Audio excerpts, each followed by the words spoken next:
Pemirsa, hari pertama masuk sekolah, peserta didik baru di beberapa sekolah Kabupaten Oku Selatan diwarnai keriuhan dan gelak tawa.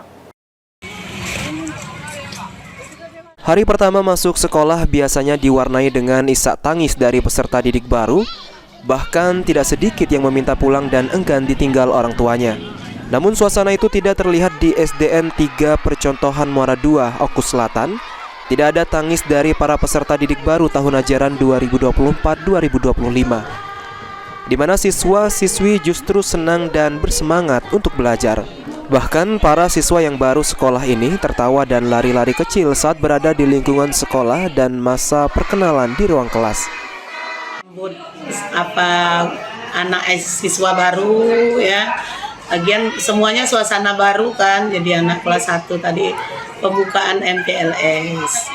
Ada acara pemotongan balon, terus penyerahan etiket dari topi dasi dari guru dari sekolah untuk anak siswa kelas 1 tadi. Nah, untuk masa MPLS ini sendiri ada berapa hari ini, Bu?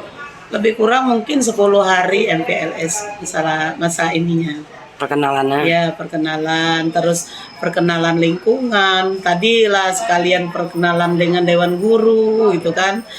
Terus mungkin nanti ada jadwal yang tentang ke kakak-kakak kelasnya yang bimbing. Ayo deh, nunjukkan ini lokal kita, ini ruangan UKS, ini ruangan lingkungan sekolah.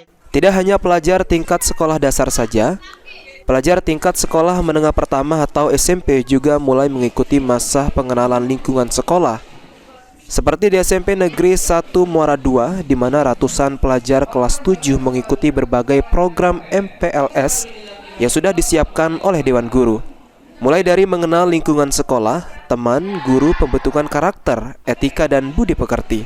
Dan juga para siswa baru tahun ajaran 2024-2025 SMP Negeri 1 Muara II ikut mengkampanyekan anti-bullying. MPLS di SMP Negeri 1 Muara II ini kami isi dengan berbagai kegiatan, di antaranya pengenalan lingkungan sekolah dan juga beberapa games yang mempererat persaudaraan di antara siswa-siswa SD yang baru masuk di SMP 1 Muara II. Selain itu, kami juga melaksanakan program untuk adiwiyata sekolah, yaitu dengan siswa kami membawa 1 botol EcoBrick. Ini adalah solusi untuk menanggulangi sampah-sampah plastik yang ada di rumah maupun di sekolahan. Nah, dengan botol EcoBrick ini kami bisa membuat kotak sampah, kami juga bisa untuk membuat ini sebagai dinding pembatas dari pagar-pagar untuk taman sekolah. Dan selain itu, kami juga meminta kepada murid-murid kami untuk melakukan kampanye anti-bullying, yaitu dengan membuat poster anti-bullying. Dan ini adalah contoh-contohnya, yaitu yang di sebelah kanan saya juga, ini dipegang oleh Ketua OSIS dan Wakil Ketua OSIS kami. Sri Fitriana, PAL TV.